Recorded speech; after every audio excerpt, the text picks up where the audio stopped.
എല്ലാവർക്കും പുതിയ വീഡിയോയിലോട്ട് സ്വാഗതം. ഇന്നത്തെ വീഡിയോയിൽ നമ്മൾ ഡെമോൺസ്ട്രേറ്റ് ചെയ്യാൻ ശ്രമിക്കുന്നത് ഒരു SQL ഡാറ്റാബേസ് എങ്ങനെ ക്രിയേറ്റ് ചെയ്യുന്നതാണ്. ഇതിനു മുമ്പ് നമ്മൾ SQL ഡാറ്റാബേസിനെ കുറിച്ചുള്ള ഡെമോ ചെയ്തിട്ടുണ്ട്. ഇപ്പോൾ കുറേ വർഷമായതുകൊണ്ട് തന്നെ പുതിയ ഇൻ്റർഫേസ് വെച്ചിട്ട് അസൂറിൽ SQL ഡാറ്റാബേസ് എങ്ങനെ ക്രിയേറ്റ് ചെയ്യാം എന്നാണ് നമ്മൾ നോക്കുന്നത്. ഇത് നമ്മുടെ ഒരു യൂഡമി കോഴ്സിലോട്ട് വേണ്ടിയിട്ടാണ്. ഇത് ഇംഗ്ലീഷിലുള്ള കോഴ്സാണ്. ഈ കോഴ്സിലോട്ട് വേണ്ടിയിട്ടാണ് നമ്മൾ ഈ ഒരു ഡെമോ ചെയ്യുന്നത്. ഈ കോഴ്സിൻ്റെ ലിങ്ക് ഞാൻ ഡിസ്ക്രിപ്ഷനിൽ കൊടുക്കുന്നുണ്ട്. താല്പര്യമുള്ളവർക്ക് ചെക്ക് ചെയ്യാവുന്നതാണ് കേട്ടോ.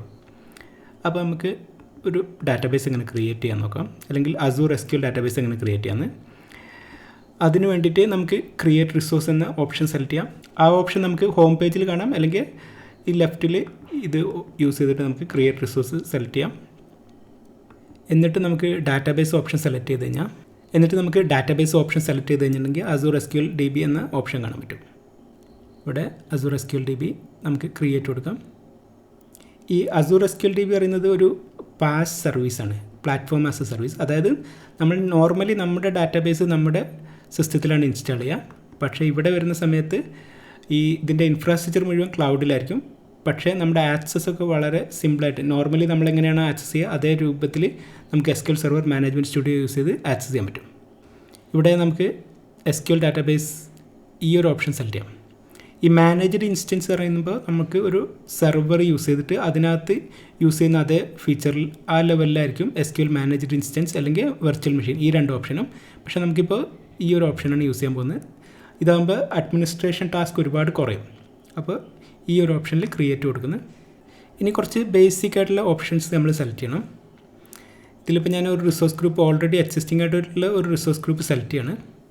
ഇനി ഡാറ്റാബേസ് സെർവറിന് അല്ലെങ്കിൽ ഡാറ്റാബേസിന് ഒരു പേര് കൊടുക്കണം. ഞാനിപ്പോൾ ലാബ് 5 എന്ന് പറയുന്ന ഒരു പേര് കൊടുക്കുകയാണ്. കാരണം നമ്മുടെ കോഴ്സിൽ ലാബ് 5 പറയുന്ന ഒരു മൊഡ്യൂളിലോട്ട് വേണ്ടിയിട്ടാണ് ഞാനിത് ക്രിയേറ്റ് ചെയ്യുന്നത്. അതിൻ്റെ കൂടെ നമുക്കൊരു സെർവർ വേണം. നമ്മുടെ ഡാറ്റാബേസ് ഏത് സെർവറിലാണോ ഡിപ്ലോയ് ചെയ്യുന്നത് അതിന് വേണ്ടിയിട്ടൊരു സെർവർ വേണം. ഓൾറെഡി നമുക്ക് വല്ല സെർവർ ഉണ്ടെങ്കിൽ ആ സെർവർ യൂസ് ചെയ്യാം. ഇപ്പോൾ ഒറ്റ സെർവർ എൻ്റെ ഈ ഒരു സബ്സ്ക്രിപ്ഷനിലില്ല. അതുകൊണ്ട് തന്നെ ഞാനൊരു പുതിയ സെർവർ ക്രിയേറ്റ് ചെയ്യാൻ ശ്രമിക്കുകയാണ്. അതിനൊരു യുണീക്കായിട്ടുള്ള പേര് കൊടുക്കണം. ഫോർ എക്സാമ്പിൾ ഇപ്പോൾ നമ്മളൊരു ടെസ്റ്റ് എന്നുള്ള പേരൊക്കെ കൊടുക്കുകയാണെങ്കിൽ ഓൾറെഡി ആരെങ്കിലും യൂസ് ചെയ്യുമായിരിക്കും. അപ്പോൾ അത് ലഭിക്കില്ല. പക്ഷേ ഞാനിപ്പോൾ സ്റ്റെപ്പ് ടു സി DB46 എന്ന് പറയുന്ന ഒരു പേര് കൊടുക്കുന്നത്. ലൊക്കേഷൻ നമുക്കൊരുപാട് ലൊക്കേഷൻ അവൈലബിൾ ആണ്. നമ്മൾ ഏറ്റവും അടുത്തുള്ള ലൊക്കേഷൻ സെലക്ട് ചെയ്യാം. ഞാനിപ്പോൾ ഡീഫാൾട്ടായിട്ടുള്ള ഈസ്റ്റ് US സെലക്ട് ചെയ്ത് പോവാണ്. ഇനി ഓതൻറ്റിക്കേഷൻ നമ്മൾ എൻട്ര ഓതൻറ്റിക്കേഷൻ മാത്രമാണെങ്കിൽ അത് സെലക്ട് ചെയ്യാം, അല്ലെങ്കിൽ ബോത്ത് സെലക്ട് ചെയ്യണമെങ്കിൽ അത് സെലക്ട് ചെയ്യാം.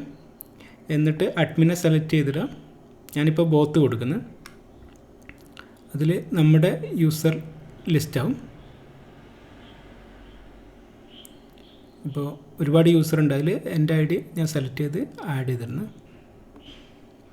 ഇനിയൊരു ടെമ്പററി ആയിട്ടുള്ള ലോഗിൻ ക്രെഡൻഷ്യൽ, ഈ ഒരു ക്രെഡൻഷ്യൽ വെച്ചിട്ട് നമുക്ക് ലോഗിൻ ചെയ്യാൻ പറ്റും.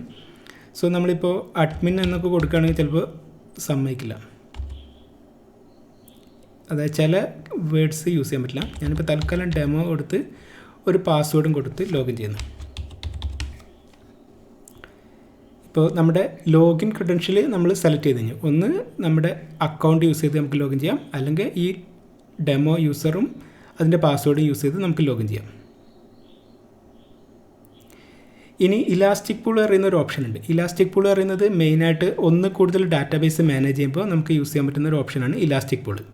അതായത് ഇപ്പോൾ ഒരു 2-3 ഡാറ്റാബേസ് ഒറ്റ സെർവറിൽ ഡിപ്ലോയ് ചെയ്യുകയാണെങ്കിൽ ആ ഡാറ്റാബേസിൻ്റെ എല്ലാ ഇൻഫ്രാസ്ട്രക്ചറും അങ്ങോട്ടും ഇങ്ങോട്ടും ഷെയർ ചെയ്യാൻ പറ്റുന്ന ഒരു ഓപ്ഷനാണ് ഇലാസ്റ്റിക് പൂൾ.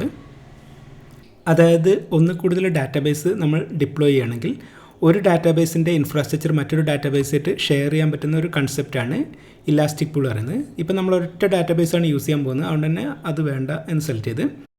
അതേപോലെ വർക്ക് എൻവയോൺമെൻറ്റ്, നമ്മളിപ്പോൾ ഒരു പ്രൊഡക്ഷൻ എൻവയോൺമെൻറ്റ് ആണെങ്കിൽ നമുക്ക് പ്രൊഡക്ഷൻ സെലക്ട് ചെയ്യാം.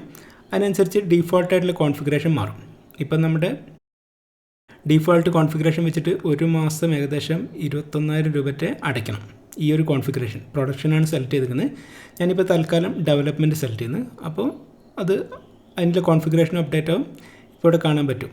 ഇപ്പോൾ കറണ്ട് കോസ്റ്റ് അറിയുന്നത് വളരെ കുറഞ്ഞിട്ടുണ്ട്. ഞാനിനി വേറൊരു കോൺഫിഗറേഷനാണ് സെലക്ട് ചെയ്യാൻ ഉദ്ദേശിക്കുന്നത്. ഇവിടെ നമുക്ക് കാണാൻ പറ്റും ജനറൽ ആയിട്ടുള്ള സെർവറിൻ്റെ കോൺഫിഗറേഷനാണ് സെലക്ട് ചെയ്തത്. അതായത് നമുക്ക് വേണ്ട ഇൻഫ്രാസ്ട്രക്ചർ എത്രയാണ് സെലക്ട് ചെയ്യേണ്ട ഓപ്ഷനാണ്. ഇതിപ്പോൾ രണ്ട് രീതിയിൽ സെലക്ട് ചെയ്യാം. അതായത് DTU ബേസ്ഡ് ഉണ്ട്, അതേപോലെ vCore ബേസ്ഡ്. DTU പറയുമ്പോൾ അതൊരു യൂണിറ്റാണ്. അതിനകത്ത് ആ യൂണിറ്റിനകത്ത് സ്റ്റോറേജും കമ്പ്യൂട്ടറും ഒന്നിച്ച് വരുന്നൊരു സ്റ്റാൻഡേർഡ് യൂണിറ്റാണ്. അതിൽ തന്നെ ബേസിക്, സ്റ്റാൻഡേർഡ്, പ്രീമിയം അങ്ങനത്തെ ഓപ്ഷൻസ് കാണാം.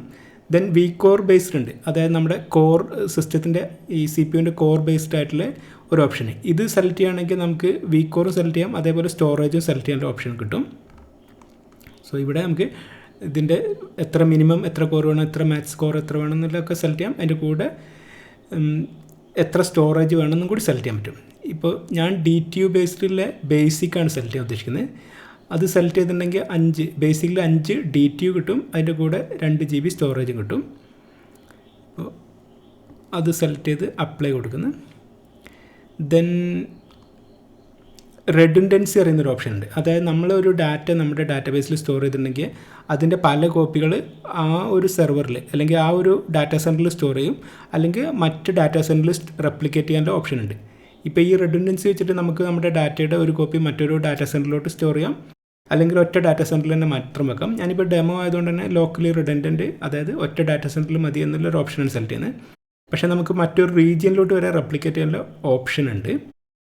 ഞാനിപ്പോൾ ഡീഫോൾട്ടായിട്ട് സെലക്ട് ചെയ്ത് ഇനി കണക്ടിവിറ്റി മെത്തേഡ് ഞാൻ പബ്ലിക് എൻഡ് പോയിൻ്റ് കൊടുക്കുന്നു.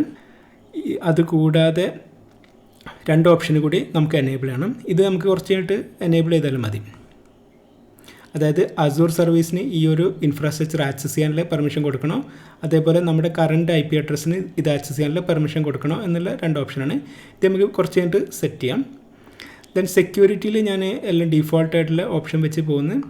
ഇപ്പോൾ enable Microsoft Defender for SQL ഈ ഒരു ഓപ്ഷൻ നമുക്ക് 1 മാസത്തേക്ക് ഫ്രീ ആയിട്ട് യൂസ് ചെയ്യാം, അത് കഴിഞ്ഞിട്ട് ചാർജ് ചെയ്യാം. പക്ഷേ ഞാനിപ്പോൾ അതൊന്നും യൂസ് ചെയ്യുന്നില്ല, ഒക്കെ ഡീഫോൾട്ടായിട്ടുള്ള കോൺഫിഗറേഷൻ പോയിരുന്നു. അഡീഷണൽ സെറ്റിങ്സിൽ നമുക്കൊരു ഓപ്ഷൻ ഉണ്ട്, ബാക്കപ്പ് എന്ന് പറയുന്ന ഒരു ഓപ്ഷൻ സെലക്ട് ചെയ്ത് നമ്മുടെ ഡാറ്റാബേസ് ഏതെങ്കിലും ഒരു എക്സിസ്റ്റിംഗ് ആയിട്ടുള്ള ഡാറ്റാബേസ് നമുക്ക് റീസ്റ്റോർ ചെയ്തിട്ട് അത് യൂസ് ചെയ്യാം, അല്ലെങ്കിൽ ഒരു സാമ്പിൾ ഡാറ്റാബേസ് യൂസ് ചെയ്യാം. ഞാനിപ്പോൾ സാമ്പിൾ സെലക്ട് ചെയ്യാണ്. അതായത് അഡ്വഞ്ചർ വർക്ക് അറിയുന്ന ഒരു സാമ്പിൾ ഡാറ്റാബേസ് നമുക്ക് കിട്ടും. പ്രത്യേകിച്ച് പഠിക്കാനൊക്കെ യൂസ് ചെയ്യുന്ന സമയത്ത് നമ്മളൊരു ഡാറ്റാബേസ് സെലക്ട് ചെയ്യുകയാണെങ്കിൽ അതിനകത്ത് ഓൾറെഡി ടേബിൾസും കുറച്ച് ഡാറ്റയൊക്കെ ഉണ്ടാകും. അത് വെച്ച് നമുക്ക് ഡെമോ എക്സിക്യൂട്ട് ചെയ്ത് നോക്കാം. അല്ല ഇനിയിപ്പോൾ ബ്ലാങ്ക് ആയിട്ടുള്ള ഒരു ഡാറ്റാബേസ് വേണമെങ്കിൽ നൺ സെലക്ട് ചെയ്ത് നമുക്ക് പോകാം. പിന്നീട് ഡാറ്റാബേസ് ക്രിയേറ്റ് ചെയ്ത് അല്ലെങ്കിൽ ടേബിൾസ് ക്രിയേറ്റ് ചെയ്ത് ഡാറ്റക്ക് സ്റ്റോർ ചെയ്യാം, അങ്ങനെ ചെയ്യാം. ഞാനിപ്പോൾ തൽക്കാലം സാമ്പിൾ സെലക്ട് ചെയ്ത് ടാഗിലോട്ട് പോകുന്നു. ഇപ്പോൾ ഞാൻ ടാഗിൽ ഒരു ടാഗും കൊടുക്കുന്നില്ല. ഇനി റിവ്യൂ ആൻഡ് ക്രിയേറ്റിലോട്ട് പോവുകയാണെങ്കിൽ നമുക്കിവിടെ കാണാം കറണ്ട് കോൺഫിഗറേഷൻ സെലക്ട് ചെയ്തതനുസരിച്ച് ഏകദേശം മാസം 407 രൂപ ചാർജ് ചെയ്യും. ലൊക്കേഷൻ എവിടെയാണ് ഡിപ്ലോയ് ചെയ്ത് റിസോഴ്സ് ഗ്രൂപ്പിലാണ് പോകുന്നത്, അങ്ങനത്തെ എല്ലാ ഡീറ്റെയിൽസും നമുക്കിവിടെ കാണാം. എന്തെങ്കിലും കോൺഫിഗറേഷൻ മാറ്റണമെങ്കിൽ നമുക്ക് ബാക്കിലോട്ട് പോയിട്ട് അപ്ഡേറ്റ് ചെയ്യാവുന്നതാണ്. ഏതെങ്കിലും ഒരു ടാബ് സെലക്ട് ചെയ്ത് പോയിട്ട് അപ്ഡേറ്റ് ചെയ്യാം. ഇപ്പോൾ എല്ലാ കോൺഫിഗറേഷനും ഓക്കെ ആണെങ്കിൽ നമുക്ക് ക്രിയേറ്റ് കൊടുത്തു കഴിഞ്ഞിട്ടുണ്ടെങ്കിൽ ആ സെർവർ ഡിപ്ലോയ് ആവും.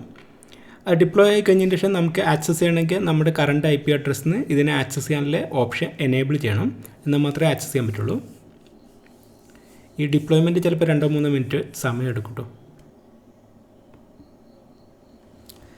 നമ്മുടെ ഡിപ്ലോയ്മെൻറ്റ് കഴിഞ്ഞിട്ടുണ്ട്, ഏകദേശം 4 മിനിറ്റ് സമയം എടുത്തിട്ടോ ഡിപ്ലോയ്മെൻറ്റ്. ഇനി ഗോ ടു റിസോഴ്സ് ക്ലിക്ക് ചെയ്തിട്ടുണ്ടെങ്കിൽ അതിൻ്റെ ഓവർവ്യൂ കാണാൻ പറ്റും. നമ്മുടെ സ്റ്റെപ്പ് ടു സി DB46 പറയുന്ന ഡാറ്റാബേസിൻ്റെ ഓവർവ്യൂ കാണാൻ പറ്റും. ഇവിടെ ഒരുപാട് ടാബിൽ പല ഓപ്ഷൻസ് ലിസ്റ്റ് ചെയ്തിട്ടുണ്ട്. പക്ഷേ ഞാനിപ്പോൾ ഇത് ആക്സസ് ചെയ്യണമെങ്കിൽ നമുക്ക് 2 രീതിയുണ്ട്. ഒന്ന് ക്വറി എഡിറ്റർ അറിയുന്ന ഈ ഒരു ഓപ്ഷൻ യൂസ് ചെയ്ത് നമുക്ക് ആക്സസ് ചെയ്യാം. പക്ഷേ അതിന് മുമ്പായിട്ട് നമ്മുടെ സെറ്റ് ഫയർവാൾ റൂളിൽ ഏത് IP അഡ്രസ്സ് യൂസ് ചെയ്തിട്ടാണ് നമ്മളിത് ആക്സസ് ചെയ്യുന്നത് അത് വെച്ച് എനേബിൾ ചെയ്യണം. ആ IP അഡ്രസ്സിന് നമ്മുടെ ഡാറ്റാബേസ് ആക്സസ് ചെയ്യാനുള്ള ഓപ്ഷൻ എനേബിൾ ചെയ്യണം. നമുക്ക് ആദ്യം ഒന്ന് ട്രൈ ചെയ്ത് നോക്കാം. ഇവിടെ ഓൾറെഡി എഴുതി കാണിക്കുന്നുണ്ട് ഈ IP അഡ്രസ്സിന് ആക്സസ് അലൗഡ് അല്ല, അതായത് മൈക്രോസോഫ്റ്റ് എൻട്ര ഒതൻറ്റിക്കേഷൻ വെച്ചിട്ട് അലോ ചെയ്തിട്ടില്ല. ഇനി നമ്മുടെ പാസ്വേഡ് വെച്ച് ട്രൈ ചെയ്യുകയാണെങ്കിലും ഇതേ എറർ തന്നെ വരും. സോ 2 രീതിയിലും ആക്സസ് ആയിട്ടില്ല. അപ്പോൾ നമുക്ക് സെറ്റ് ഫയർവാൾ റൂൾസിൽ പോയിട്ട് ഇവിടെ നമുക്ക് ഒരു ഫയർവാൾ റൂൾസ് ആയിട്ട് തന്നെ ഏതൊക്കെ IP റേഞ്ചിൽ നിന്നാണ് ആക്സസ് ചെയ്യേണ്ടത് എനേബിൾ ചെയ്യാം, അല്ലെങ്കിൽ ജസ്റ്റ് കറണ്ട് IP അഡ്രസ്സ് മാത്രം എനേബിൾ ചെയ്തിട്ട് നമുക്ക് ആക്സസ് കൊടുക്കാം.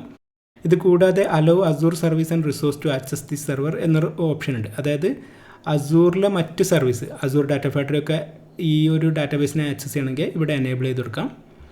ഇനി നമുക്ക് ഒന്നും കൂടി തിരിച്ച് ഓവർവ്യൂവിൽ പോയിട്ട് നമ്മുടെ ഡാറ്റാബേസ് സെലക്ട് ചെയ്ത് ക്വറി എഡിറ്റർ യൂസ് ചെയ്ത് ഒന്നും കൂടി ലോഗിൻ ചെയ്ത് നോക്കാം. ഇവിടെ കാണാൻ പറ്റും ഓൾറെഡി നമുക്ക് ഇത് വെച്ചിട്ട് ലോഗിൻ ചെയ്യാം, അല്ലെങ്കിൽ പാസ്വേഡ് വെച്ച് ട്രൈ ചെയ്യാം. ഇവിടെ ലോഗിൻ എനേബിൾ ആണെന്ന് ഓൾറെഡി ടിക്ക് മാർക്ക് വന്നിട്ടുണ്ട്. ഇപ്പോൾ പാസ്വേഡ് വെച്ച് നമ്മൾ ട്രൈ ചെയ്തു, ലോഗിനായി. ഇപ്പോൾ നമ്മൾ ഡാറ്റാബേസ് ഒരു സാമ്പിൾ ഡാറ്റാബേസ് സെലക്ട് ചെയ്തുകൊണ്ട് തന്നെ കുറേ സാമ്പിൾ ടേബിൾസ് അവിടെ കാണാൻ പറ്റും. അത് യൂസ് ചെയ്ത് നമുക്ക് കുറേയൊക്കെ എക്സിക്യൂട്ട് ചെയ്ത് നോക്കുകയാണെങ്കിൽ റിസൾട്ട് അവിടെ കിട്ടുന്ന കാണാൻ പറ്റും. ഇപ്പോൾ നമ്മൾ ഈ കസ്റ്റമർ ടേബിൾ സെലക്ട് ചെയ്തപ്പോൾ അതിലെ ഡാറ്റ ഇവിടെ കാണാം. സോ അതിനർത്ഥം നമുക്ക് നമ്മുടെ ക്വറി എക്സിക്യൂട്ട് ചെയ്യാൻ പറ്റുന്നുണ്ട്, ഡാറ്റ റിട്രീവ് ചെയ്യാൻ പറ്റുന്നുണ്ട് എന്നൊക്കെയാണ്. ഇനി നമ്മുടെ SQL server management studio use ചെയ്ത് ആക്സസ് ചെയ്യണമെങ്കിൽ ഈ സെർവർ നെയിം, അതായത് step2c db database Windows net, ഈ ഒരു URL യൂസ് ചെയ്ത് നമുക്ക് ലോഗിൻ ചെയ്യാൻ പറ്റും. അതിനുവേണ്ടി SQL server management studio open ചെയ്യാം. അതിൽ കണക്റ്റ് എടുത്ത് സെർവർ നെയിം ഇത് പേസ്റ്റ് ചെയ്യാം. SQL ഓതൻറ്റിക്കേഷൻ സെലക്ട് ചെയ്ത് ഡെമോ യൂസർ നെയിമും നമ്മുടെ ഏത് പാസ്വേഡാണ് സ്പെസിഫൈ ചെയ്ത് അതും കൊടുത്ത് ലോഗിൻ ചെയ്യാവുന്നതാണ്.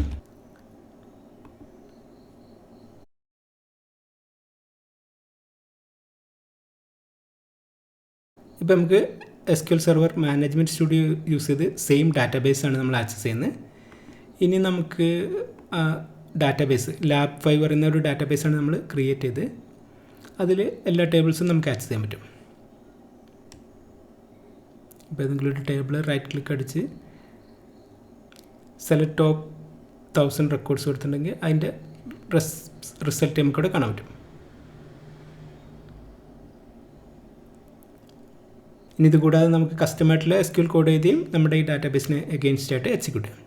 സോ ഇന്നത്തെ വീഡിയോയിൽ നമ്മൾ മെയിനായിട്ട് എക്സ്പ്ലെയിൻ ചെയ്യാൻ ശ്രമിച്ചത് ഒരു SQL ഡാറ്റാബേസ് എങ്ങനെ ക്രിയേറ്റ് ചെയ്യാം, അത് എങ്ങനെ ആക്സസ് ചെയ്യാമെന്നാണ്. അതിൻ്റെ കൂടെ എങ്ങനെ നമ്മുടെ കറണ്ട് IP അഡ്രസ്സ് ഫയർവാളിൽ എനേബിൾ ചെയ്യാമെന്നാണ്. കൂടുതൽ പഠിക്കാൻ താല്പര്യമുള്ളവർക്ക് നമ്മുടെ പെയ്ഡ് കോഴ്സ് എൻറോൾ ചെയ്യാം. ഞാൻ അതിൻ്റെ ലിങ്ക് വീഡിയോയുടെ ഡിസ്ക്രിപ്ഷനിൽ നൽകുന്നതാണ്. താല്പര്യമുള്ളവർക്ക് ചെക്ക് ചെയ്യാം. So that's all for this video. Thanks for watching.